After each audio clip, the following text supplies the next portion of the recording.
वो कौन सा है सर्वे जो बीजेपी को दे रहा सबसे कम सीटें? इतनी की सरकार बनाने में भी होगी मुश्किल। लोकसभा चुनाव से पहले ही प्रधानमंत्री नरेंद्र मोदी और भारतीय जनता पार्टी ने अब की बार एनडीए 400 पार नारा लगाना शुरू कर दिया था।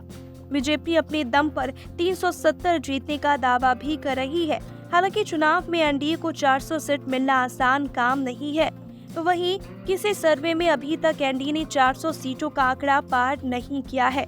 अब तक सामने ओपिनियन पोल का अनुमान है कि बीजेपी चुनाव में आसानी से जीत तो सकती है, लेकिन एनडीए का 400 सीटें हासिल करना मुश्किल है।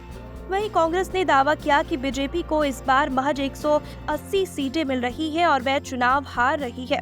सबसे पहले राहुल गांधी ने 180 सीट का नंबर दिया था और कहा कि मैच फिक्सिंग करके भी बीजेपी को 180 से ज्यादा सीटें नहीं मिल रही है। हालांकि राहुल गांधी ने यह नहीं बताया कि वह ये दावा किस आधार पर कर रहे हैं। कांग्रेस के पूर्व अध्यक्ष के दावे के बाद अब पार्टी के अन्य नेता भी इसी नारे को बुलंद कर रहे हैं। कांग्रेस प्रवक्ता सुप्रिया श्रीनेत और कर्नाटक में कांग्रेस सरकार के मंत्री प्रियांक खरगे ने अलग अलग प्रेस कॉन्फ्रेंस करके बताया कि राहुल गांधी क्यों बीजेपी की 180 सीट जीतने का दावा कर रहे हैं और ये आंकड़ा उनके पास कहां से आया।